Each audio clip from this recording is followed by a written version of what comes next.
Olá, ouvintes do canal e podcast Mesa de Debates. Aqui é o Ulisses e nesse dia 15 de março de 2024 a gente está aqui fazendo uma live de entrevista com a Marcela Magalhães, uma militante aí que a gente vai conversar sobre feminismo, fascismo e uma série de outros temas aí de utilidade pública, né? E eu queria começar a entrevista com a Marcela se apresentando um pouquinho melhor, o que você acha relevante o pessoal que está acompanhando a gente saber sobre você. Bom, eu sou Marcela, sou professora, né? Pesquiso fascismo já desde 2016, né? Sou comunista, literalmente, né? Militante de um partido comunista, eu tenho bastante orgulho disso também.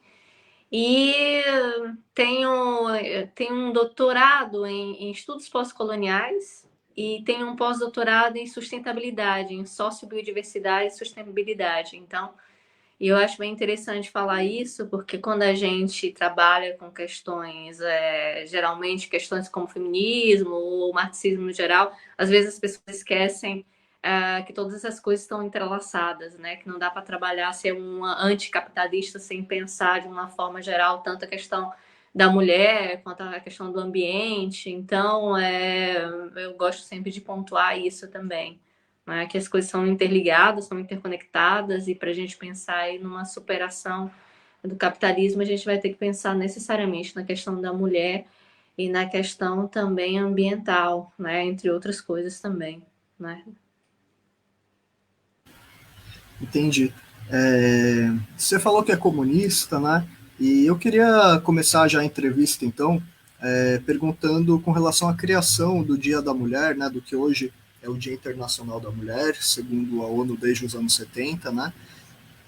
Mas a gente sabe aí, tem várias evidências, registros históricos, né? De que a própria proposição do Dia Internacional da mulher trabalhadora, né? Inclusive, enfim, teve Uhum. aí propostas já em 1910 com comunistas, né?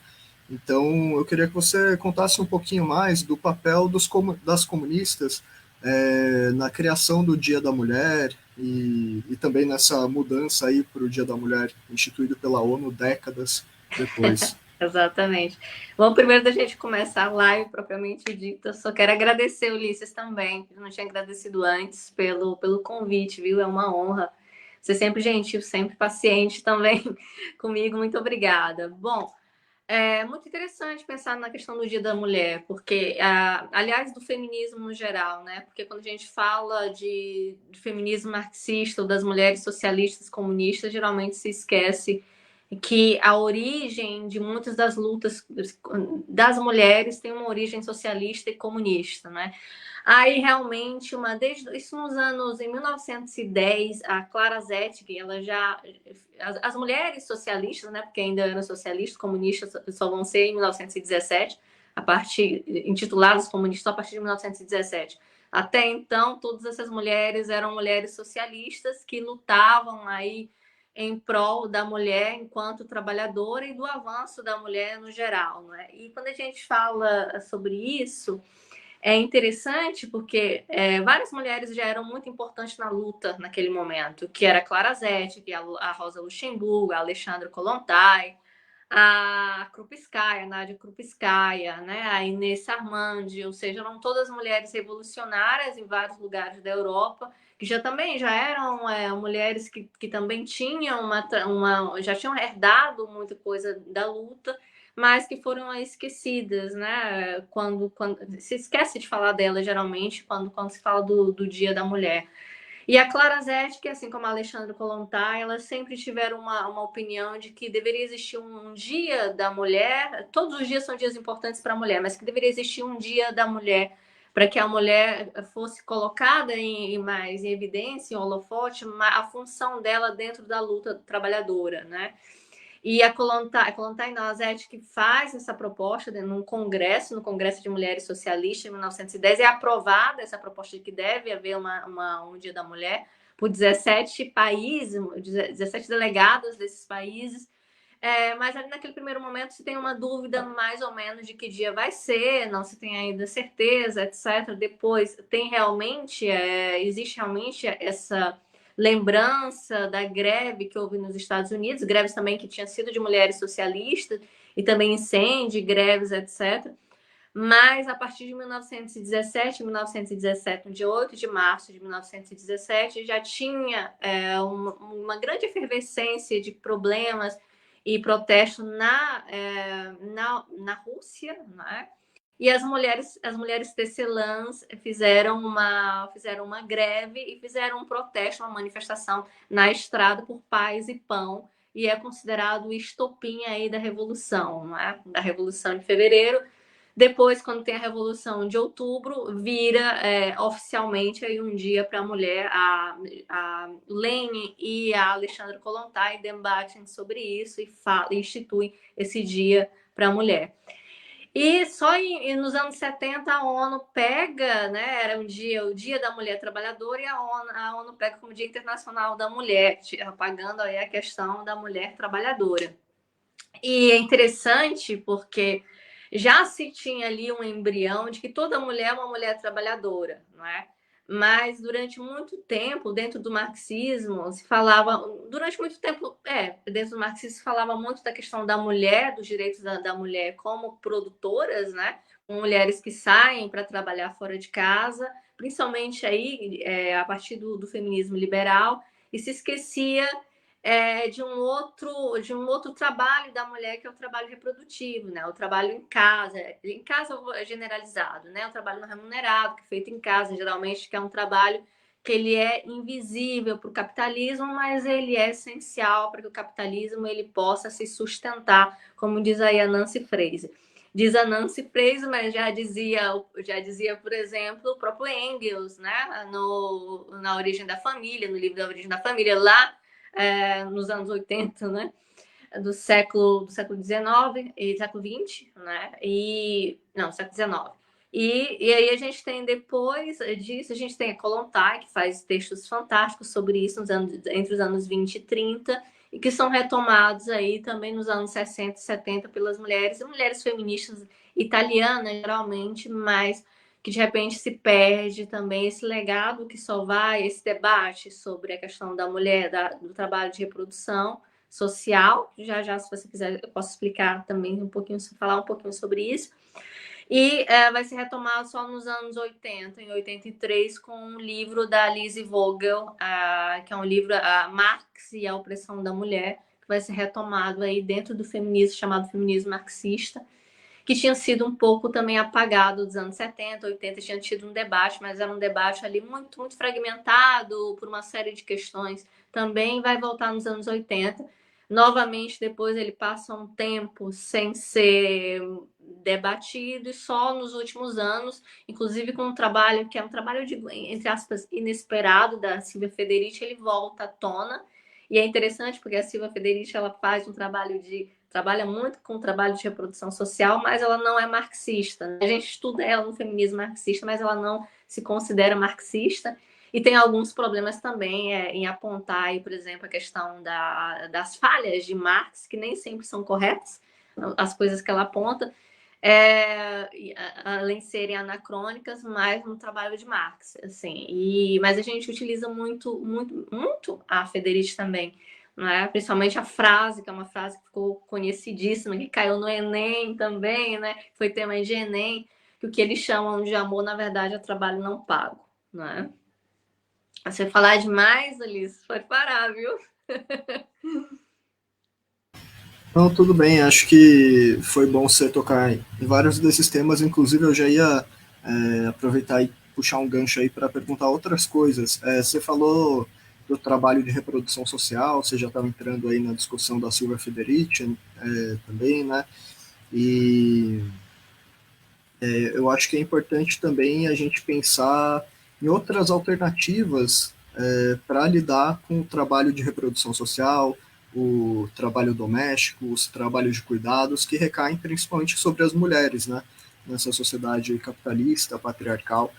Então, eu queria te perguntar, aproveitando um pouco esse gancho, quais são as diferenças de propostas da Silvia Federici, por exemplo, e de pessoas que reivindicam salário para trabalho doméstico? que é feito principalmente por mulheres, e também a socialização do trabalho doméstico, como foi feita no começo da Revolução Russa, lá em 1917. Pois é, olha, essa questão da Federici falar que se precisa de um trabalho pago, o que é o trabalho de reprodução social, né? O trabalho de reprodução social, de acordo com a Lise Vogel, não vou nem entrar no Engels, mas vou partir logo para a Vogel, que é mais atualizada, apesar de ser dos anos 80, ela coloca em 3 pontos, né? É todo o trabalho que ele é feito para o bem-estar e para permitir que o trabalhador adulto possa ir trabalhar, possa se manter no trabalho. Então, esse primeiro seria o que? As atividades de cozinha, todas as cozinha, arrumar a casa, enfim, também o sexo, ela fala também o sexo com o parceiro, mas o sexo em relação a não com intenções de procriação, digamos assim. Então, todas essas atividades que fazem com que o trabalhador se sinta bem, que são necessárias para o bem-estar físico e mental do trabalhador, seria essa primeira parte. O segundo ponto que ela coloca como trabalho de reprodução social é a reprodução biológica especificamente, né? Nesse caso, não é tanto a função social, mas é a função física, que é parir mesmo, né? O trabalho de parir, porque só assim a gente gera um novo trabalhador. E um terceiro ponto que é interessantíssimo, que são os trabalhos que são feitos, os trabalhos de cuidado que são feitos para poder cuidar das duas faixas dos trabalhadores que já não estão mais no mercado de trabalho, ou seja, as crianças, então todo o trabalho de educação que é feito para as crianças, e também o trabalho, por exemplo, das pessoas já aposentadas, já anciãs, etc. Né? As pessoas mais idosas, que também exercem um trabalho fundamental de cuidado e de memória, e essa memória também retroalimenta também essas crianças, né, esses trabalhadores de amanhã. Então, também eles são contemplados. Porque note aí que quando a gente fala de trabalho de reprodução social, ele é mais centrado na questão da função social, né, de quem é lido como mulher, mas pode ser também qualquer tipo de quem trabalha em qualquer dessas funções, né? Por exemplo, tem um debate muito da Arudza, da Cíntia Arudza, que fala o seguinte, que importa muito mais para o feminismo marxista a função social do que, por exemplo, o conceito do que realmente é mulher, não é? Porque se a gente tirar esse segundo item que fala Vogel, tanto faz aí ser um homem biológico ou uma mulher biológica, o que importa é a função, né? Quem cuida da casa, etc, etc. E também a mesma coisa quem faz o trabalho de cuidado dessa outra faixa etária, da terceira, que é tanto de cuidar dos idosos quanto das crianças, crescer, educar as crianças. Então, você nota aí que realmente é muito mais em relação à função social do que a questão biológica, não é? Apesar de, obviamente, ter ali a questão da biologia também como segundo item. Mas já é um avanço muito enorme, né, em relação, por exemplo, a outros tipos de feminismo que consideram a mulher só no aspecto biológico, não é? E é interessante pensar, quando a gente fala, por exemplo, quando a Federici ela coloca essa questão do trabalho, que o trabalho tem que ser pago, tem que ser remunerado, o que é colocado, por exemplo, por estudiosos como a Ferguson, por exemplo, ela fala o seguinte, ok, a gente vai colocar, as mulheres têm que ser pagas, mas aí surge um outro problema, não é? Surge um outro problema. Essa daí não é uma solução, pagar todas as mulheres, porque quem é que vai pagar essas mulheres? Não é? Quem é que vai pagar o que a gente reivindica, esse trabalho doméstico? É muito complicado, porque quem vai pagar o marido, quem faz a figura do marido, quem vai pagar o Estado, porque a partir do momento em que você paga, como é que você vai justificar, por exemplo, quando uma mãe fica doente? Não é? Quando uma mãe fica doente, quem é que vai atestar que aquela vai dar, entre aspas, a licença doença, né? Vai dar ali um atestado de doença. Não tem como fazer. E ela entende a Fergus como uma maneira, se a gente pagar, a partir do problema de quem vai pagar esse trabalho, se isso não é um outro tipo de controle sobre o corpo das mulheres também, né? Que isso pode acarretar um outro tipo de controle. Então, aí a gente volta para o que propunha lá Kollontai, não é? Que a grande jogada para resolver esse problema do trabalho de reprodução na verdade, é fazer com que todo o trabalho de cuidado, todo o trabalho de reprodução, aquilo que é possível ser feito, ser socializado com toda a comunidade, né? Com toda a comunidade, com toda a sociedade. Por exemplo, eu não posso ser responsabilizada enquanto pai e mãe pela criação de uma criança. Eu não posso ser o único. O Estado tem que fazer sim, mas o Estado tem que criar creches públicas, restaurantes, por exemplo, restaurantes comunitários também, em que o trabalhador, a trabalhadora, tanto o homem quanto a mulher, isso eu acho também que é genial no feminismo marxista, porque ele não vê exclusivamente a questão ali da mulher em si, mas vê toda a questão, todo do social completo, né? Então, a partir do momento que a gente faz, por exemplo, um restaurante comunitário, tanto a mãe quanto o pai, isso estou colocando mais, pode ser de modo. Pode ser. Eu não estou falando aqui em termos de. Bom, tanto a mãe quanto o pai, eles podem ir lá pegar aquela comida, ir para casa, não tem aí que recair tanto ao homem quanto à mulher, quem faz esses papéis ou não faz esses papéis. Dentro de casa, vão ter mais tempo, por exemplo, para cuidar da criança, para terem mais tempo para ter lazer, para estudar e fazer outras atividades. Porque também faz parte também um dos pontos também do feminismo marxista, que é interessante ser dito, que também entra aí a questão da redução de horas de trabalho também, não é? A questão do trabalho de 6 horas, porque aí se pode também dividir o restante das horas entre outros afazeres, entre outras coisas também, inclusive ficar em casa, cuidar dos filhos, cuidar das crianças. E se tinha uma preocupação também muito grande quando se falava da redução da carga de trabalho também, era se, por exemplo, essas mulheres que estão trabalhando fora no trabalho de produção, se quando elas voltassem para casa não iria recair novamente aí a dupla jornada, que é o que tem acontecido, mesmo com os avanços empurrados aí também por outros feminismos, como o feminismo liberal, que não foi capaz de resolver, por exemplo, essas mulheres que trabalham fora de casa, mas que quando chegaram em casa continuam a serem, né, a exercer essa dupla jornada. E o entendimento do feminismo marxista é que se tiver essas estruturas que possam aliviar tanto o pai quanto a mãe, ou quem faz esses papéis dentro da família, a gente está colocando aqui como tem um outro debate que é a família não monogâmica, né? Mas não vamos entrar nisso agora.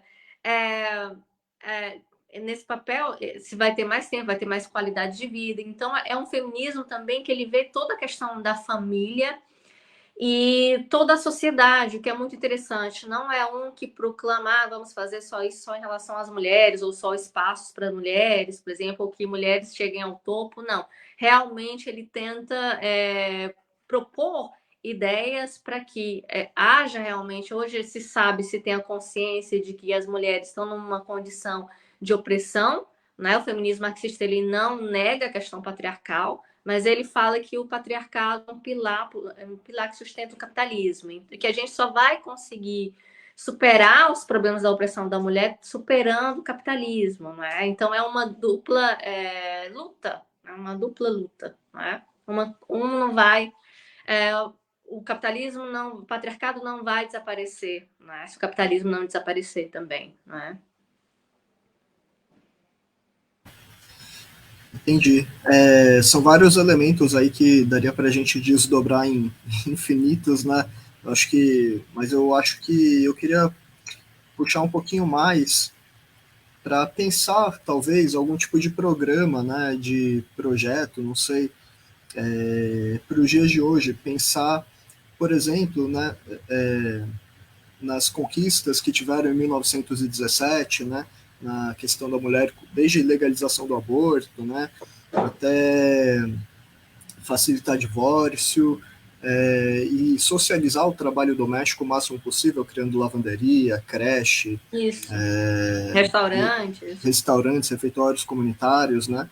Então, eu acho interessante, né, notar como depois da Comuna de Paris, 1871, o Marx ele já incorporou várias coisas que foram tentadas na Comuna de Paris e pensadas nos programas seguintes que ele ajudou a construir, né? Então, eu acho interessante como mais de 100 anos depois da Revolução Russa, que se chegou tão longe na socialização do trabalho doméstico, em todo tipo de debate, né? Mais de 100 anos depois, mesmo a esquerda comunista às vezes acaba não falando desses temas, né? E, enfim. Mas eu acho que é um parêntese que eu fiz aqui que eu acho interessante a gente notar, né? Sim, Mas, sim, enfim, sim. você falou muita coisa que dá para desdobrar e... Sim. Mas eu... O Lenin sempre teve um cuidado muito grande, né? Mesmo que fosse, muitas vezes tenha sido criticado por também só deixar no aspecto teórico, mas Lenin sempre foi muito preocupado com a questão da mulher, né? E quando houve a revolução, eles, né, eles conseguiram implementar muita coisa, como você falou, a legalização do aborto, o pedido do divórcio pela mulher também, que antes não podia ser feito, a questão da não distinção entre filhos naturais, né, e filhos legítimos, né, que existia na época. E durante muito tempo também, antes da queda do Muro de Berlim, antes do fim da União Soviética, a gente pode notar um grande avanço no leste europeu, no bloco do leste, aliás, em termos dos direitos das mulheres, né? Muitas mulheres, enquanto é interessante que, voltando a Aruz, ela tem um livro que se chama A História das Histórias do Feminismo, a Cínthia Arusa, e ela fala muito interessante. Ela fala assim: olha, no Ocidente a gente tem uma história que é dividida em ondas, mas essas ondas não se aplicam, por exemplo, à parte do Oriente, né? A parte oriental, no bloco do leste. Porque, por exemplo, enquanto as mulheres no feminismo liberal se falavam muito no direito da mulher ir trabalhar fora. No leste, mulheres já eram dos anos 60, dos anos 50, mulheres eram engenheiras, a Kolontai em 17 já foi a primeira mulher, por exemplo, a ser diplomata, embaixadora, ou seja, essas mulheres já estavam em 1917, né? Essas mulheres já estavam numa condição ali de igualdade, mesmo que fosse formal, na prática era um pouco mais difícil, mas já estavam numa condição que mulheres penaram muito na parte ocidental, na parte que não era soviética, para conseguir, não é? E, na verdade, se esconde isso muito, né? Se esquece, não se debate, há um processo de revisionismo, de negação histórica muito grande em relação a isso. E o que é extremamente falso, né? O avanço era um avanço que não dá para negar esses avanços, né? Em termos da liberdade das mulheres. Embora, sim, tenha havido, sim, infelizmente, com a entrada aí, depois que Lenin morreu, houve, sim, um retrocesso nos direitos que as mulheres tinham conquistado, etc. Mas não dá para negar que mesmo ali, durante até o final da União Soviética, houve um avanço enorme em comparação com a parte do Ocidente, né? Até hoje a gente não tem, por exemplo, no Brasil, o direito à interrupção de gravidez, né? E, aliás, hoje em dia, nos países em que tem esse direito, mesmo, por exemplo, a França, algumas semanas atrás, ter colocado esse direito na Constituição, isso não quer dizer nada, porque também isso é um problema também, hoje em dia, de uma parte grande da esquerda, né, da social-democracia, de achar, e inclusive o feminismo liberal, de procurar uma igualdade que é meramente formal, legislativa, porque depois ali na prática você vê que esses direitos eles não são assegurados, né?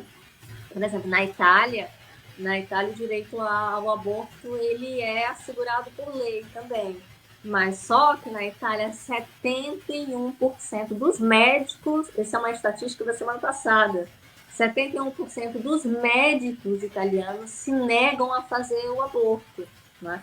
Ou seja, várias mulheres têm, isso também acontece em Portugal, várias mulheres têm que saem de regiões e têm que viajar para poder interromperem a gravidez em outros lugares, né? Porque não tem esse direito assegurado, ou seja, não é porque existe na lei que realmente esse direito existe só no papel, né?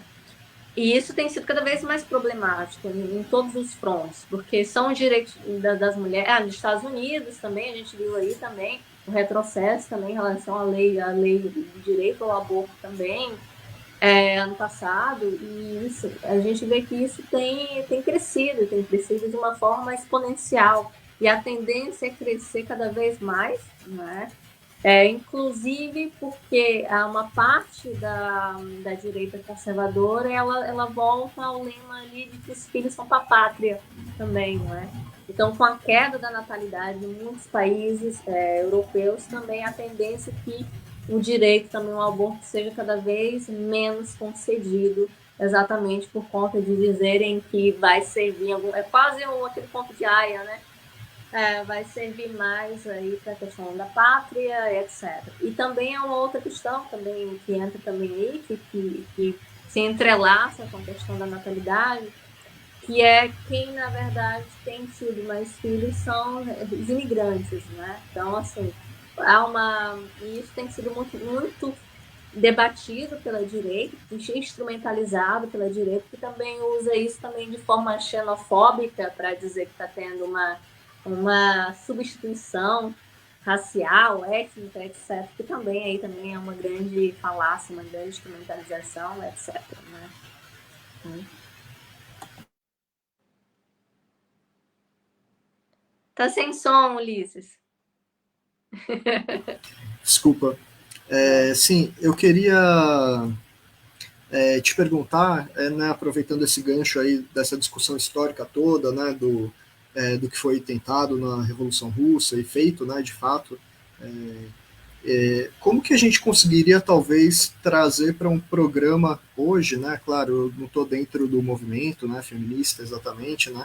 Mas eu acho que é uma construção coletiva, mas eu acho que para mim dá a impressão que pautas básicas desse programa que foi tentado na Revolução Russa, né, de refeitório comunitário para todo mundo. Todo mundo precisa comer todo dia, né? E a opressão da mulher não é a única opressão que se beneficiaria, né, da socialização do Exato. trabalho doméstico. Inclusive pensando em termos de popularizar, por exemplo, o veganismo, eu acho que teria muito mais condição de popularizar de forma saudável, né, com acompanhamento até nutricional, muitas vezes, se for o caso, num projeto mais amplo, que não seja só o refeitório, mas, enfim, um projeto que não vai ter no capitalismo, né? Mas eu acho que o veganismo poderia, de fato, ganhar popularidade, né? Eu acho que é uma questão muito importante, não do ponto de vista individual, que todo mundo tem que ser vegano, mas facilitaria as condições materiais para que as pessoas se interessassem pelo veganismo ter refeitório comunitário que tivesse essa opção. Assim como a questão do capacitismo, da luta anticapacitista, né, antipsicofóbica, antimanicomial, esse monte de lutas aí contra a eugenia também, que eu acho que se beneficiariam de pessoas que, inclusive de idosos, né, crianças, pessoas que não podem ter os trabalhos domésticos todos que o capitalismo determina que as famílias tenham que fazer, né? Porque, na verdade, o Estado parece que no capitalismo privatiza esses trabalhos de reprodução, de cuidados, nas mãos da família, né? Dessa unidade econômica. Então, eu acho que existem pautas de programas como essa de criar refeitórios comunitários para todo mundo ter direito a comer todo dia, né?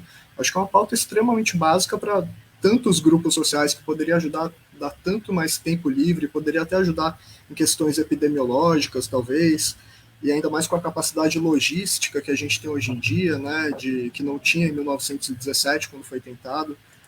Então, assim, eu acho que é uma pauta que poderia ser muito mobilizadora, né? Já que metade da população mundial, pelo menos aí, né, tem que se preocupar com o preparo de refeições domésticas, Exato. esse tipo de coisa, né? Então, você acha que é um ponto a se trazer a mais para o debate? Você acha que cairia no reformismo sem sentido, tentar trazer isso Não, no não, não, capitalismo?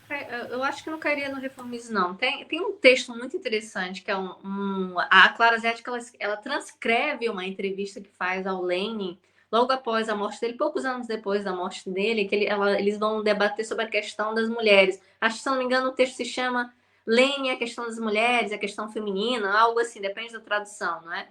E é um texto muito interessante, porque chega um momento em que o Lenin fala, inclusive, de cotas, e é engraçadíssimo, porque tem um choque ali. E aí, porque é um longo debate, eles discutem, o Lenin é contra uma coisa que a Zética fala, e depois a Zética o convence, etc. E aí, no final, ele fala assim, olha, mas realmente você tem razão. Acho que aqui a gente chegou no acordo de que as mulheres realmente elas estão ali numa condição de desigualdade, né? É o reconhecimento ali em termos de gênero, da não meritocracia, não é? Ele vê ali que realmente as mulheres estão aqui, que elas precisam de políticas, pelo menos no primeiro momento, específicas para poderem chegar aqui, né? E no pé de igualdade com o homem. E a Zética, ela fala assim, mas, Lene, se a gente fizer isso, vão chamar a gente de reformista. Ela fala isso, é interessantíssimo. Ela fala isso. E aí ele dá uma resposta, não, mas isso não é reformismo, isso realmente é colocar em prática e reconhecer que tem grupos que são grupos que já partem dessa luta de uma forma desvantajada, né? E eu acho que o feminismo marxista, ele traz sim, como a gente já falou antes, não só para a questão da mulher, mas para toda a sociedade, benefício. Não acho e de todo o feminismo, eu acho menos utópico, né? Não tem utopia aqui, tem exatamente propostas e são propostas que são fatíveis, né? O fato de fazer refeitórios comunitários, a gente viu, eu lembro quando eu estava na universidade, existiam vários, por exemplo, durante o governo Lula, por exemplo, em que eram cozinhas comunitárias, se não me engano, cozinhas solidárias, se não me engano. E entrava muita questão do veganismo, porque tinha uma parte que era uma parte que ensinava, inclusive, a como utilizar 100% dos alimentos vegetais, por exemplo. Né? Tinha programas que se falava, por exemplo, como cozinhar a casca de banana e como. Aí é um trabalho também, Ulisses, que eu acho que tem que ser feito um trabalho. Também já fiz uma live algum tempo atrás com alguém que trabalhava com veganismo, e a gente falava muito da questão também de se pensar cultura alimentar muito de uma forma elitizada, não é? Porque tem gente que não come, por exemplo, comida feita com casca de banana ou com uma outra coisa, que não ia, por exemplo, às cozinhas solidárias, porque via aquilo ali de uma forma estigmatizada, né? Como uma forma de classe também. Né? Então, requer também uma reeducação também e uma conscientização também de uma parte da população que acha que, mesmo tendo necessidade, é vergonhoso, por exemplo, ir ali naquele refeitório comunitário, etc. E não é assim, não é assim. E eu acho que sim, e nós, por exemplo, no Brasil, que temos uma capacidade imensa de produção de alimentos, uma capacidade imensa de produção de alimento, que tem sido utilizada hoje em dia. Por exemplo, a gente produz soja, mas soja não é para o consumo humano, não é soja para os animais, para pastos. Como é que pode? A gente tem metade da população brasileira em situação de vulnerabilidade alimentar, que não consegue comer, ter 3 refeições por dia, embora tenha dados já da semana passada que isso melhorou, né? Já no último ano. Mas, mesmo assim, a parcela da população que sofre de vulnerabilidade alimentar, de insuficiência alimentar, é enorme no país. Como é que a gente pode ser um país que tem uma exportação recorde de soja e ter tanta gente passando fome, não é? Assim, é inacreditável, assim, é cruel, chega a ser cruel, não é? E a gente precisa também que a população ela tenha consciência disso também, para que possa pressionar mais, né, as estruturas, porque senão a gente vai ficar também sempre nessa, e não é utópico, não é utópico.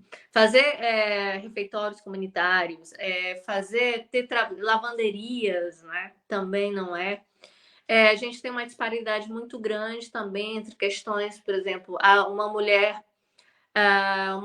que trabalha, por exemplo, na periferia e que tem, eu vejo também isso aqui também em território europeu, tá? Não é só exclusivo do Brasil, mas a gente vê mulheres da periferia que são geralmente racializadas, mulheres que são ou são imigrantes ou são já pessoas de primeira e segunda geração que moram aqui, mas são racializadas, em que tem que sair de casa às 5 da manhã, deixarem os filhos pequenos em creches, quando já tem tido creches aqui que abrem às 6 horas, né? Essas mulheres deixam o dia inteiro essas crianças lá, como acontece no Brasil também, e depois só vêm os filhos 2 horas por dia, chegam exaustos no trabalho, porque também a questão do transporte público, o trabalho que é longe também. Então, esses filhos que a gente viu muito naquele filme que é o A Que Horas Ela Volta, por exemplo. Mulheres que deixam seus filhos porque têm necessidade de trabalhar e vão criar filhos dos outros, mas deixa ali um buraco enorme, um vazio enorme nos próprios filhos, né, que crescem aí com uma série de problemas psicológicos. Então, esse trabalho de reprodução, que ele é terceirizado, não é? Você abandona. Aqui na Europa eles chamam, tem um nome específico disso, que é muito polêmico, se fala é uma polêmica enorme. Essas crianças que são abandonadas, entre aspas, que não são abandonadas, são colocadas sob a responsabilidade de outras, porque as mães têm que trabalhar no trabalho de cuidado de outras, né, são chamadas de órfãos brancos, né, e há um debate muito grande tem tido um debate muito grande aqui na Itália, na Europa em geral, porque isso também acontece em termos de território europeu, por conta do imperialismo também interno, né, das estruturas internas. Mulheres, por exemplo, do leste europeu, deixam seus filhos e vêm trabalhar como cuidadoras de idosos na Itália e ficam morando aqui, e não veem os filhos crescerem, né? E quando retornam, os filhos já não as reconhecem. A gente vê isso no Brasil também em relação, por exemplo, ao norte e ao sul, né? Muitas mulheres nordestinas que deixaram os filhos lá e mudaram, migraram para o sul do país, sul-sudeste do país, não também deixaram esses filhos lá, e que, aliás, é um hábito muito grande. Eu sou do Nordeste, né? Eu sou do Ceará. E eu era do interior, sou do interior do Ceará, sou lá de Itapipoca, do interior, e sou de Amontada, que é depois de Itapipoca, assim, é bem no sertão mesmo.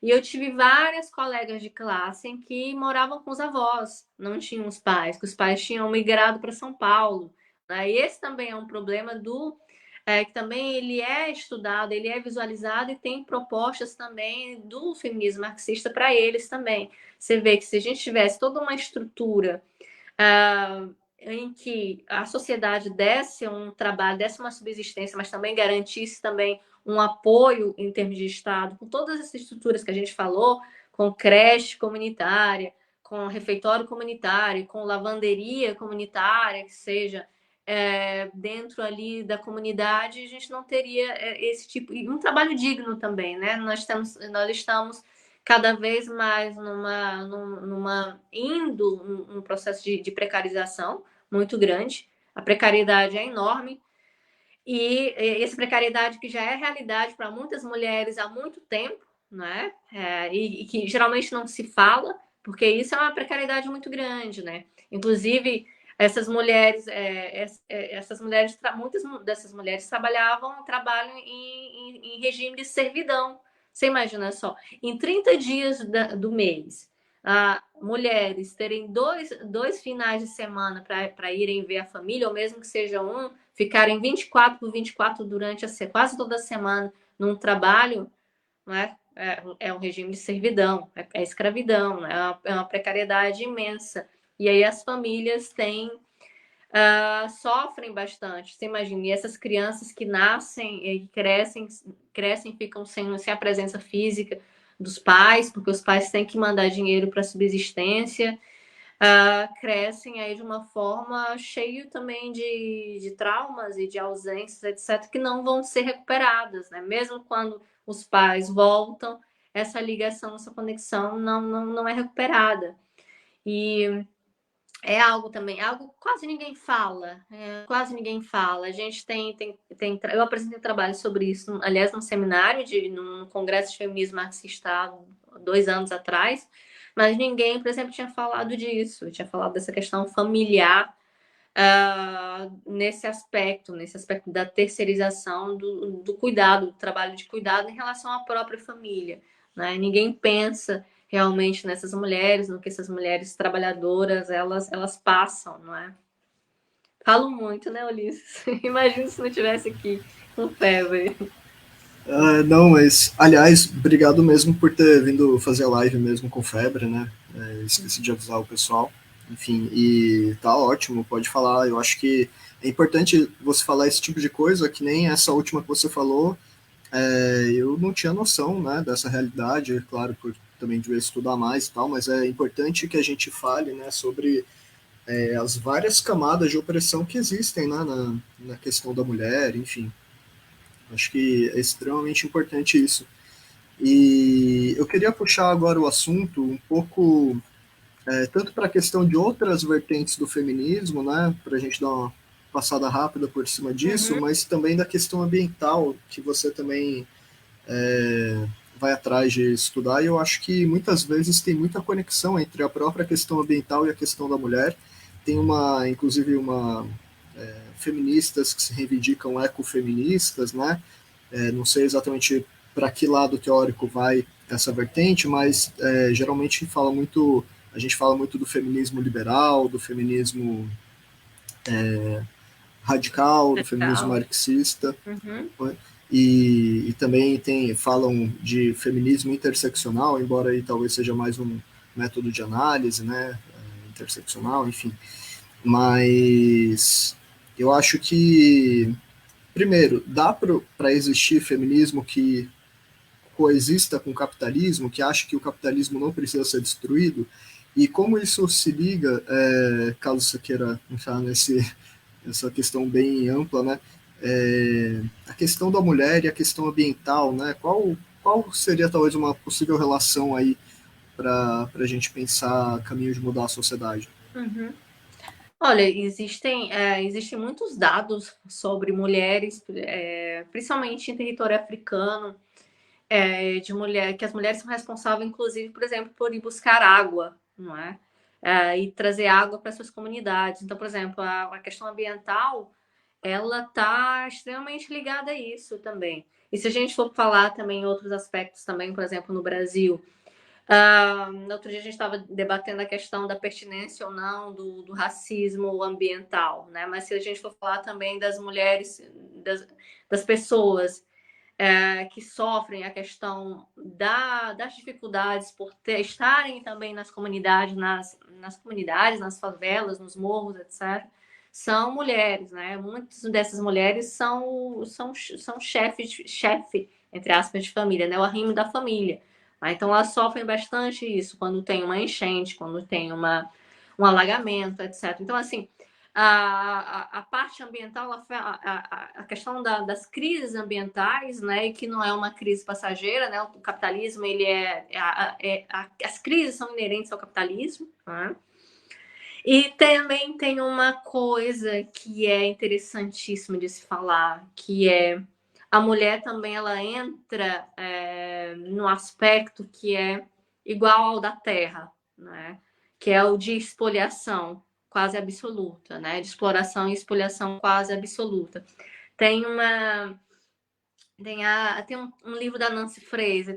A Nancy Fraser tem vários livros sobre a questão do feminismo, mas tem um que ela fala sobre o capitalismo e ela vai colocar os elementos que estão na parte de trás, que são escondidos e que são essenciais para o funcionamento do capitalismo, e ela coloca a questão racial, a mulher e a terra. Não é? E geralmente ela coloca também a política, que são elementos que são geralmente escondidos do debate, mais em primeiro plano, não é? E que são essenciais aí para que o capitalismo ele se sustente. E a mulher, assim como a terra, ela é completamente expropriada, ela é expoliada, ela é aquela em que a exploração dela dá mais lucro ao capitalismo, assim como a terra, né? Então aí tem conexões interessantíssimas sobre isso. Parece uma questão muito, muito teórica, né? Mas é interessante pensar nisso, porque essa relação entre mulher e terra das mulheres, várias mulheres, inclusive o trabalho de reprodução social. Se a gente for, por exemplo, nas áreas rurais, ela é muito diferente das mulheres que têm filhos ou tinham filhos anteriormente para poder para colocar, para trabalharem na lavoura, na colheita, etc. Que isso foi ultrapassado, não é? Mas e que essas mulheres também iam trabalhar no campo, também, então aí tinha também sempre a dupla jornada, né? A mulher em casa e a mulher trabalhando fora de casa, independente do contexto rural e do contexto urbano também. E isso ainda é uma realidade muito grande, e a gente vê isso em comunidades que são mais periféricas, né? Esse peso cada vez mais duplo também sobre essa questão. E as mulheres que são responsáveis por enfim, em algumas comunidades são elas que são responsáveis pela horta, pelo cultivo da horta, etc. E apesar de ser também aí um papel que também ele digamos, empurrado para a mulher, né? A mulher que cuida da horta, a mulher que faz isso e aquilo. Isso é interessante de se pensar. Mas o que a gente vê também é que, em relação, por exemplo, ao feminismo, o feminismo ele não pode ser uma palavra vazia, não é? Às vezes a gente escuta assim, o feminismo, aí a gente fica, bom, mas o feminismo ele é um campo de luta, né? Então, se ele é um campo de luta, você tem que ter uma estratégia para resolver a opressão da mulher, né? E nesse contexto que a gente pode falar. Tem vários tipos, tem gente que fala de vários tipos de feminismo. Eu acho que existem 3 tipos de feminismo e o resto são derivações desses, né? Um que é o feminismo marxista, né? Que acha que o problema da opressão da mulher é ligado ali à questão do capitalismo, que o patriarcado é um pilar do capitalismo e não dá para resolver essa opressão se tiver o capitalismo, que é a minha opinião também. O feminismo radical, que acha aí que o problema está no patriarcado e que isso vem de longa data, enfim, e que tem estratégias que são.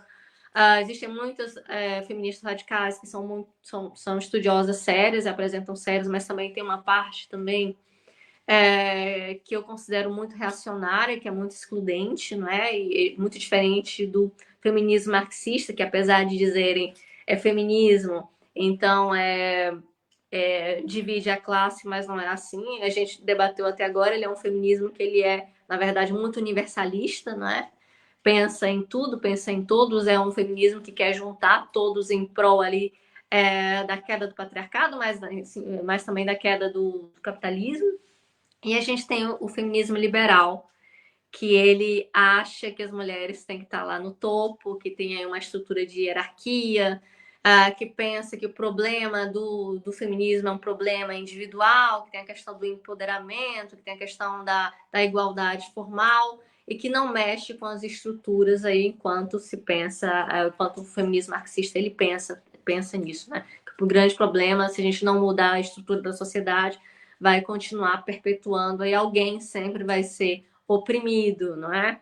Eu acho que está muito nisso, a diferença entre o feminismo marxista e esses 2 outros feminismos, né? Dá a impressão de que esse feminismo marxista ele é realmente universal, ele não quer ninguém que seja oprimido, e esses 2 sempre oprimem alguém, sempre vai ter alguém que vai ser oprimido, né?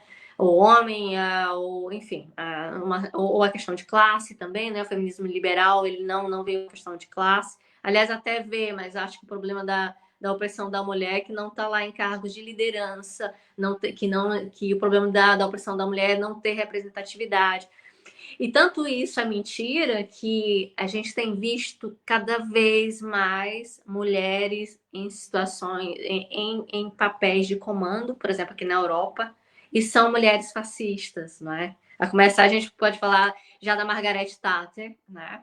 Outro dia, na terça-feira, eu dei aula e uma aluna veio veio me falar sobre a Giorgia Meloni, perguntou: nossa, Giorgia Meloni está no poder, que fantástica, uma mulher no poder, etc. E uma outra aluna respondeu, mas a Giorgia Meloni, na verdade, mulher não tem nada, não é? Ela tem só um corpo de mulher, mas a mente ali, ela inclusive, ela nega ser chamada de mulher, não é? Ela não quer ser chamada de primeira-ministra. Ela faz questão de ser chamada de primeiro-ministro. Ou seja, é uma mulher que está no poder e ela está no poder porque ela não representa nenhum perigo para o status quo, né? Ela não representa ali uma ameaça para o status quo, né? Muito pelo contrário, e a extrema-direita ela joga muito bem com a questão da representatividade, inclusive a representatividade feminina, não é? Mas a gente tem inúmeras. Agora que na Europa tem muitas mulheres que estão no poder e muitas mulheres são de direita, de extrema-direita. E isso vai continuar. E também no Brasil a gente teve também mulheres à frente do ministério, né? Das mulheres e também fazia um discurso que era completamente anti-direitos das mulheres, não é? Então a gente vê que a questão da representatividade tem que ter sim muitas mulheres no poder. Eu sou completamente de acordo que tem que ter mais mulheres no poder, mas não pode ser uma representatividade vazia. Tem que ser realmente mulheres ali que pensem, que hajam por um projeto de ampliação de direitos, que essa opressão que a gente se encontra aqui desapareça, que a gente venha aqui, pelo menos, que a gente venha para a igualdade, né, entre homens e mulheres, né, e não que também as mulheres estejam em cima, mas que estejamos aqui no mesmo patamar para construir uma sociedade igual. Então, você nota aí que muita questão do feminismo liberal ele foi completamente cooptado por uma extrema-direita, não é? Também acontece muito isso com o feminismo radical. Uma parte das premissas do feminismo radical também são pegos, são usados ali também pela extrema-direita. Como eu estava te falando, antes da gente começar a live, a gente estava falando sobre o caso da Christine Anderson, que é uma europarlamentar que foi essa semana no Parlamento Europeu e foi vestida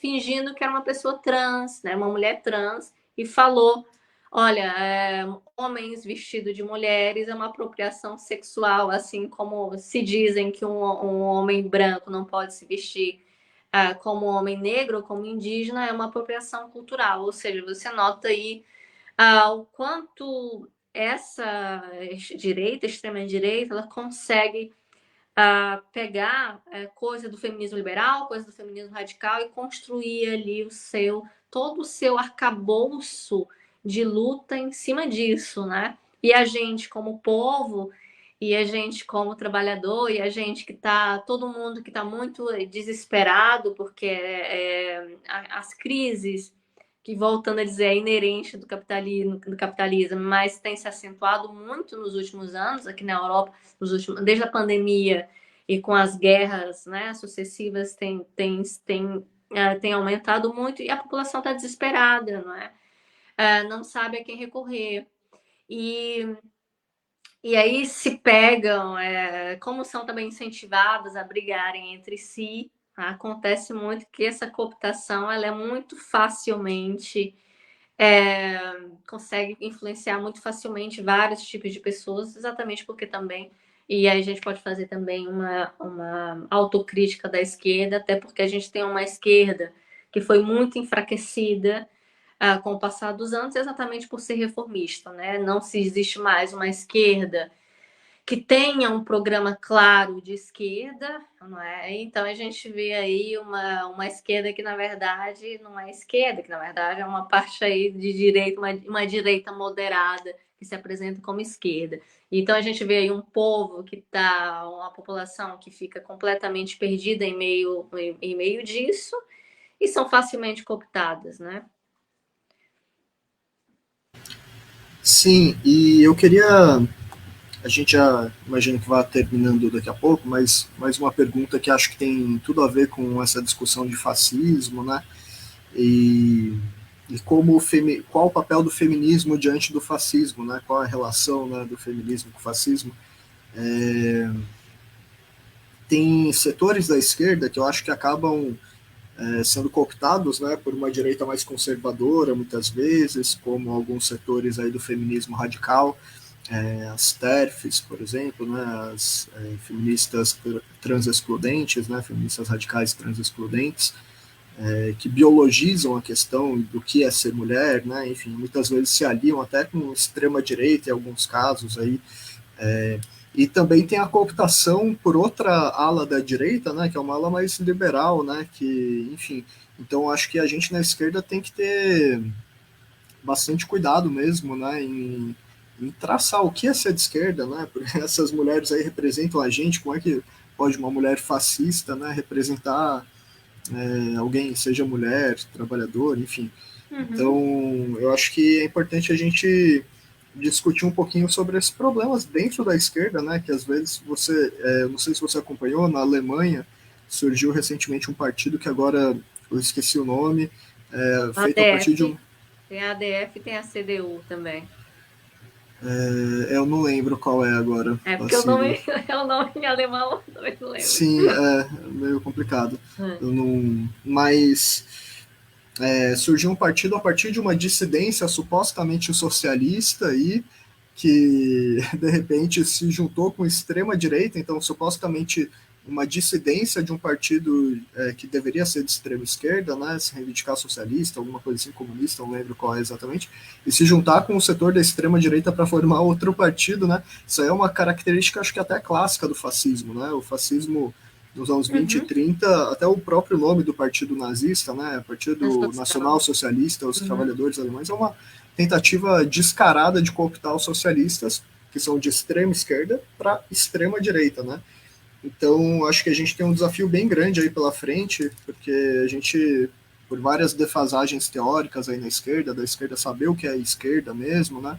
Acho que acaba sobrando aí um grande problema para a gente conquistar dentro da própria esquerda e mostrar para a pessoa, cara, isso aqui que você está defendendo é o quê? O socialismo conservador daquele partido alemão?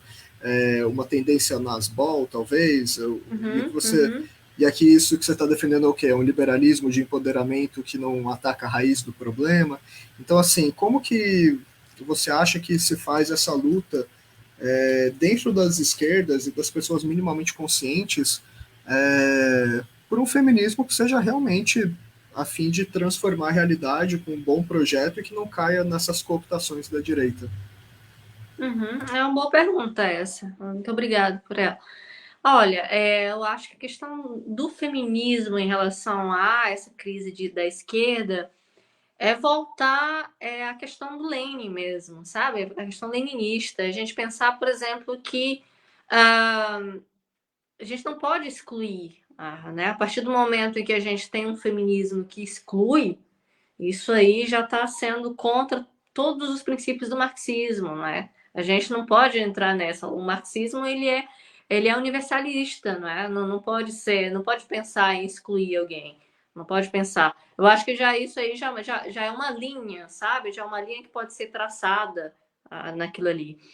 E em relação eu acho que com a queda da União Soviética e com a queda de grandes partidos comunistas, né, como por exemplo aqui o Partido Comunista Italiano, é, houve uma houve uma orfandade, a gente vive uma espécie de orfandade enorme, não é? Porque por mais que um partido vamos supor, por mais que um partido comunista ele não tenha representação, a gente não trabalha com representação eleitoral, não é? Até porque os partidos comunistas trabalham dia a dia, né? O trabalho é dia a dia, o trabalho é cotidiano, não é? Não está ali nos resultados eleitorais.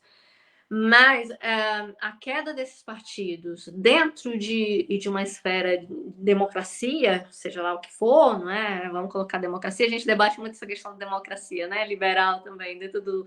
Mas não vamos entrar nessa.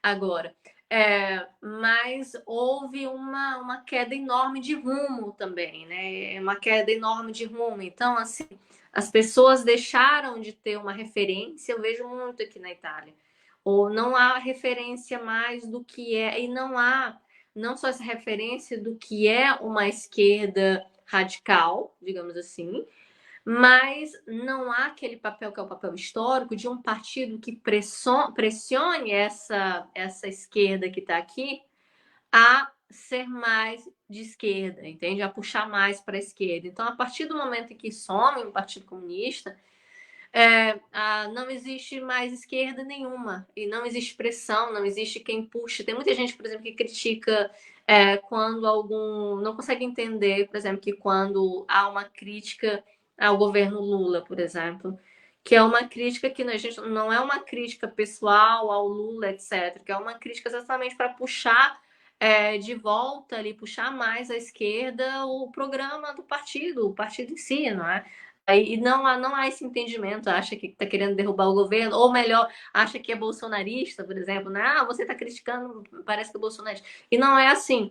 Em relação à questão da junção, em termos europeus, acontece o seguinte: quando houve a queda, não há tem vários debates também aqui sobre o que eles chamam de pós-democracia. Né? Para mim, não há pós-democracia porque é como não haver pós-política, mas é porque não há democracia legítima, né? Há uma ideia de democracia. Mas existe esse conceito, que é a pós-democracia, que seria esse distanciamento da população da crença de uma real democracia. Então, quando o povo deixa de acreditar na democracia, ele deixa, por exemplo, de ir às urnas, realmente é uma abstenção enorme, né? E que agora, inclusive, não houve, teve eleições passadas em Portugal domingo passado, e houve um recorde, por exemplo, de ida de pessoas que não iam há muito tempo para votar. Mas, enfim, quando há esse distanciamento, essa abstenção, as pessoas não acreditam mais nas instituições democráticas, não é? E o que eles querem? Elas vão para partidos que apresentem uma alternativa antissistema, não é? E, de fato, quando a gente pega, por exemplo, os partidos comunistas, eles apresentavam essa alternativa antissistema, né? Então, há aí realmente uma população, várias pessoas que não acreditam nessa instituição, mas também geralmente também tem muitos partidos de extrema-direita que também prometem ser antissistema, né? Só que são programas completamente diferentes, né? Não é porque se coincidem em pontos que tem as estratégias, ou que um partido, por exemplo, não é que isso seja uma nova teoria da ferradura, por exemplo. São pontos que ali são pontos que. Alguns pontos que tem ali do antissistema, mas que, como já não tem mais uma alternativa que é efetivamente de esquerda, essas pessoas acabam migrando para uma extrema-direita, que é a única hoje em dia que tem sustentado essa opção para o povo, para esse povo que está descrente, etc. E isso aconteceu, por exemplo, aqui na Itália. Né? Aqui na Itália a gente teve 10 anos, olha, 10 anos é muito tempo. 10 anos de governos técnicos, né? Ou seja, 10 anos de primeiro-ministros que não foram eleitos pelo povo é muito tempo. A população não foi para a rua protestar. Isso no Brasil, pelo menos, a gente faz isso, se tivesse tido 10 anos sem um governo que fosse eleito pelo povo. 10 anos não foi. Você imagina, da renúncia de Berlusconi até a Giorgia Meloni é o primeiro governo eleito democraticamente. Você tem noção? Assim, é uma coisa absurda, não é? Houve um governo em que houve um crescimento enorme de um partido, que é o Movimento Cinco Estrelas. O Movimento Cinco Estrelas, eles apresentavam uma alternativa de esquerda, um programa de esquerda, quase anarquista, aliás, antissistema. Conseguiram mobilizar uma grande parte dessa esquerda, digamos, órfã que tinha, né? Que a gente tem um partido democrático, mas é um partido democrático que é social-democrata, né? Uma espécie de PT. Tínhamos aqui o Movimento Cinco Estrelas, adivinha? Quando foram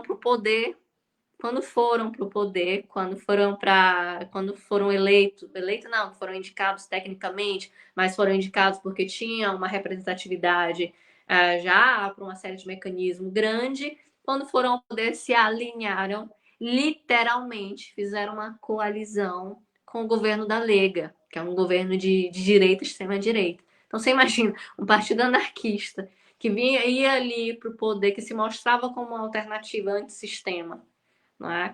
Que consegue mobilizar uma parte da esquerda, chega ao poder e faz uma aliança, literalmente uma aliança, dividir um poder, né? Um pegou o Ministério do Exterior e o outro Ministério do Interno, né? O Salvini pegou o Ministério do Interno, o outro pegou o Ministério do Exterior, o de Maio. Assim, o eleitorado do Movimento Cinco Estrelas ficou completamente passado, né? Ficou chocado com isso. Como é que a gente elege, a gente apoia esse pessoal e chega lá no governo, na verdade, mostra o quê? Mostra que, na verdade, era só oportunismo.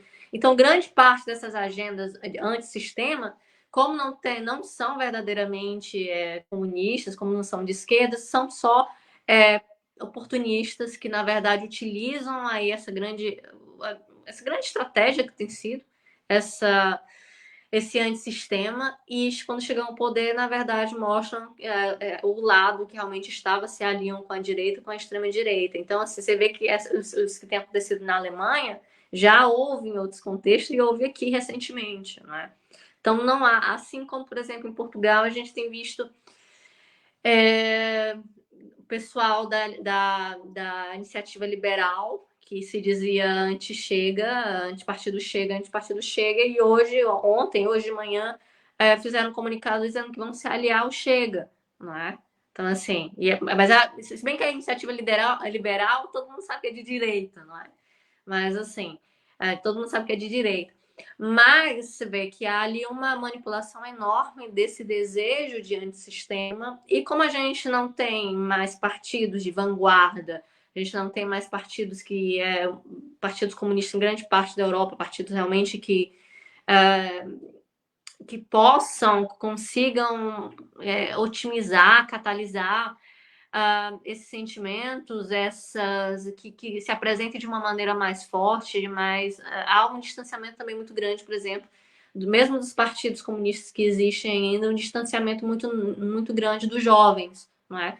Os jovens não se veem mais enquanto trabalhadores, então não se veem mais enquanto capazes de modificar o mundo, não é? De modificar o sistema também, e os que se veem são cooptados pela extrema-direita, que tem feito, infelizmente, um trabalho excelente de cooptação de jovens, tá? Eu sei porque fiz trabalho de campo, né, em movimentos fascistas, neofascistas, literalmente, e vi como eles trabalhavam em termos de cooptação dos jovens. E, infelizmente, nós, enquanto esquerda, por estarmos muito fragmentados, a gente não consegue pensar de uma forma organizada para poder mobilizar essa geração. Não consegue, né? Aqui na Itália, a gente vê por exemplo, a crise se culpou muito, o pessoal que sofre muito com a crise culpa muito a adesão do euro, né? Porque dizem que com o euro houve uma desvalorização muito grande da moeda e do poder de compra, houve uma diminuição muito grande do poder de compra, né? Então culpa a Europa. E para você ter ideia, então assim, existia uma força muito grande nesses projetos que eram anti-europeístas. Inclusive a própria Meloni, antes de ser primeiro-ministro, ela dizia que, olha aí, primeiro-ministro, tá vendo? Eu disse primeiro-ministro, não primeira-ministra. Antes de ser primeira-ministra, ela defendia a saída da Europa. E agora, quando ela entrou no poder, quando ela chegou ao poder, ela mudou, né? Ela mudou o discurso dela. Agora ela é europeísta, né? Porque ela tem um projeto. Agora, o que eu vejo como grande perigo nesse momento é que a Meloni ela tem um grande poder, uma grande força dentro da Europa. Tem feito um trabalho na Itália, que é um trabalho que tem tido um recorde de popularidade, não é? Porque tem feito avanços, as pessoas estão desesperadas, então subsídios que ela negava, ela tem feito subsídios com outros nomes, não é? Então a população tem aumentado o emprego, embora seja o emprego, mas as estatísticas escondem que são empregos precarizados, mas tem um número não sei quanto de mulheres. Essa semana ela falou, olha, bateu recorde de mulheres, né, trabalhando no meu governo, etc. Ou seja, ela na TV, eu também não sei se são pesquisas sérias ou se são pesquisas manipuladas, também tem isso, mas aparece aí como uma grande, utilizando não só o populismo, mas tem um efeito aí de popularidade muito grande nesse momento, porque ela pensa ela pensa agora em fazer um projeto europeu, uma Europa realmente completamente conservadora. Isso é o grande perigo que a gente tem nos próximos anos aqui na Europa, não é? E é uma mulher, falar em feminismo, é uma mulher, não é? Uma mulher representa ali o feminismo, mas não é. Não é? O projeto dela é um projeto para trazer o fascismo de volta, o neofascismo de volta, e agora não só a nível de Itália, mas a nível europeu. E é um perigo enorme, porque a extrema-direita tem crescido de uma forma que era esperada, mas o que não era esperado era uma certa apatia, né, da esquerda. A minha esperança ainda é que a gente consiga, em 2, 3 anos, ainda fazer com que, ainda tentar fazer frente. E eu acho que é esses os anos que a gente tem que fazer frente, que tem que se organizar, que tem que fortalecer os partidos comunistas, os partidos de esquerda, para que, com trabalho com jovens também, para tentar bater de frente com eles, porque vai vir aí chuva grossa, viu? Nos próximos anos. E isso também, a gente vê isso não só na Europa, a gente vê o Trump voltando nos Estados Unidos, a gente vê no Brasil a grande ameaça do retorno do Bolsonaro, que se não for o Bolsonaro, vai ser o bolsonarismo de qualquer jeito, né? O Bolsonaro é só um nome, mas o bolsonarismo é presente. A gente vê aí na Argentina, o Milei. Então, assim, há um projeto enorme no mundo inteiro de volta da extrema-direita e aparentemente muito mais forte do que naquele outro momento, né? Tem uma camarada escreveu, a gente está em 1933 outra vez, a gente está em 1933. Você tem ideia, Ulisses, antes de ontem, a polícia portuguesa fez um post com uma foto em que dizia assim: nós estamos aqui para servir. E atrás dos policiais estava a manifestação dos nazis, né? A manifestação nazi que teve há uns 3 semanas atrás, dos nazistas. Tem lá uma pessoa fazendo a saudação romana atrás, e tem um nazi, que é conhecidamente nazi, foi condenada por atividades ligadas ao nazismo, atrás da polícia, né? Então houve uma pressão, depois eles apagaram o poste, mas para mim ficou muito ambíguo. Nós estamos aqui para servir você, para servir quem? Não é? Por que de tantas manifestações, inclusive tiveram há 2 semanas atrás, tem tido várias manifestações dos próprios policiais pedindo melhores condições de trabalho. Então, por que escolher exatamente a manifestação que não tinha sido aprovada pela Câmara, aliás, de Lisboa, colocar na frente dos policiais e atrás os neonazis, sabe? Assim, a Itália também, olha, a Itália também, há umas 2 semanas atrás, 3 semanas, a polícia italiana bateu em crianças de 13 anos que estavam se manifestando a favor da Palestina, né, contra o genocídio palestino. E foi na frente da escola da minha filha, literalmente na frente da escola. Crianças de 13 anos, né, colocaram no chão, bateram nas crianças. Houve uma mobilização grande, né? Vários reitores das universidades de Pisa. Pisa tem 3 universidades. Se reuniram, fizeram uma manifestação conjunta, né? Mas aí a gente volta aí uma grande evidência, como dizia Lenha, aí da polícia enquanto aparelho de Estado, né? E aí esse Estado é um Estado fascista que está ressurgindo aí de uma forma já não mais escondida. O fascismo sempre esteve, mas agora está completamente escancarado e começa também a afetar também essas novas gerações, né? A minha filha, por exemplo, está assustadíssima com isso, né? Ficou assustadíssima com essa violência, porque são crianças, né?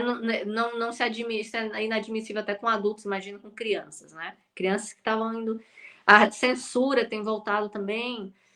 Então, assim, a gente está num momento muito, muito complicado aqui. E voltando à questão, é sempre uma mulher que está lá no poder, é sempre uma mulher. Então, a questão da representatividade, quais mulheres a gente vai eleger para que realmente levem adiante um projeto que seja não só inclusivo, porque a gente não quer só inclusão, a gente quer realmente igualdade, justiça, condições dignas de vida para todos, né? Homens e mulheres. E isso a gente não tem visto. A gente tem visto aí que o que tem acontecido é, de fato, um retorno, ou melhor, um retrocesso dos direitos das mulheres, né? Para dizer que as mulheres têm que ficar em casa, principalmente as mulheres pobres, né? Há um recorte de classe muito evidente nisso, né?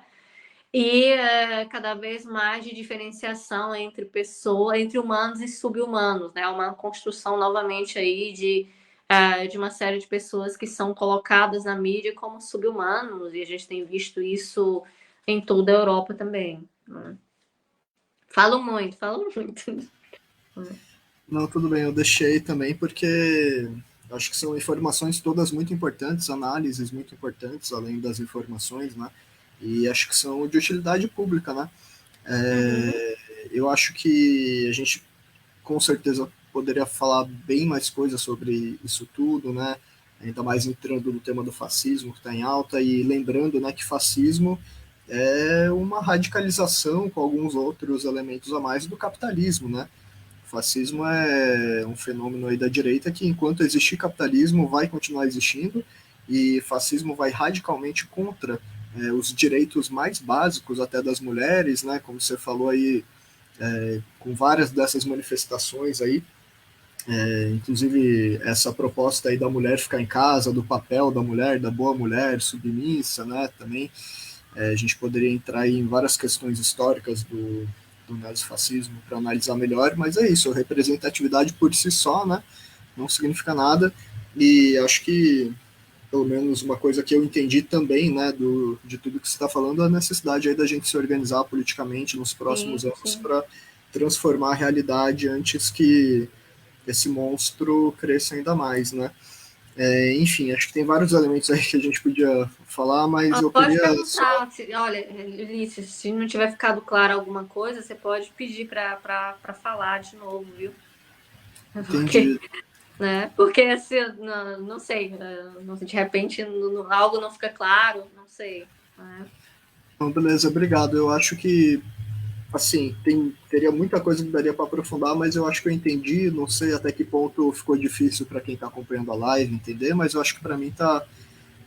Que são muitos elementos, mas mesmo assim tá dando para encadear bem, acho. E mostrar qual é a luta, né, real do feminismo, qual é a história da luta do feminismo, que talvez valeria a pena retomar, né? e, e a questão do fascismo indo contra tudo isso, né? Então, enfim, eu queria te pedir, Marcelo, para você fazer aí uma última fala com elementos que talvez você acha que possam ter faltado, ou, enfim, quiser falar aí o que você acha relevante para encerrar a entrevista e também se quiser mandar algum contato seu, alguma publicidade aí sua do seu trabalho, né? Publicidade não é a minha Ai, palavra aqui, eu mas sou enfim, péssima pra fazer publicidade de mim mesma. Eu sou péssima, fico até vermelha. Já tô com febre, mas já eu tô vermelha. entendo. É, sou péssima. Não, o que eu queria pedir é quem estiver assistindo, quem for assistir. Primeiro quero agradecer de novo, né, Ulisses? E pedir realmente que se organizem, que vão procurar coletivos, vão procurar vão se informar sobre o que está acontecendo. Passou já o momento em que a gente só ficava ali recebendo, né? Acho que a gente precisa tomar partido. É um lema do meu partido, mas não vale muito a pena. Dizer, a gente tem que tomar partido, né? Como diz o Gramsci, não pode ficar indiferente ao que está acontecendo, né? É, porque não existe ninguém neutro, a gente sempre, e assim, a gente pode pensar que talvez não afete a gente, mas tudo isso vai afetar. Acho que esse é o grande momento para a gente começar, quem não se organiza, começar a se organizar, começar a luta, se juntar, tentar passar por cima de problemas. Talvez no início é muito difícil, né, de entrar em debates, em partidos, etc. Porque tem uma série de burocracia também, eu entendo. Às vezes um pouquinho de disputas também internas, mas a gente tem que pensar e superar esse tipo de coisa, porque a gente tem que tentar construir realmente uma estratégia comum, e para lembrar que, na verdade, nós não somos inimigos entre nós, né? Os inimigos são os senhores, né? A gente tem paz entre nós e guerra aos senhores. Então, temos que nos unir, temos que pensar em estratégias comuns mesmo, para poder não só suportar e tentar sobreviver ao que tem, o que a gente tem passado, mas mudar mesmo. A gente fala muito em questão do comunismo, na questão do socialismo, né? A gente trabalha com um socialismo que ele é completamente fácil, entre aspas, né? Não é utópico, ele pode ser se implementado com um horizonte comunista, né? O comunismo pode até estar longe, mas a gente, ainda nessa geração, se todo mundo lutar, a gente pode conseguir chegar ao socialismo, sim. Eu acredito muito nisso, né? Nesse socialismo, como diz a Jodidin, né? Um socialismo com horizonte comunista, né? E eu acho que é isso que a gente tem que lutar, porque nesse momento a gente vê cada vez mais as pessoas entrando, implodindo também internamente, né? O neoliberalismo tem implodido muito a nossa saúde física, a nossa saúde mental, e tudo isso só vai acabar só a partir do momento em que todos nós tivermos consciência e pudermos lutar junto, né? Em forma conjunta, contra o neoliberalismo, contra o fascismo. Só assim a gente vai conseguir realmente mudar o mundo. Eu acredito na mudança, não acredito no fim do mundo, antes do fim do capitalismo, né?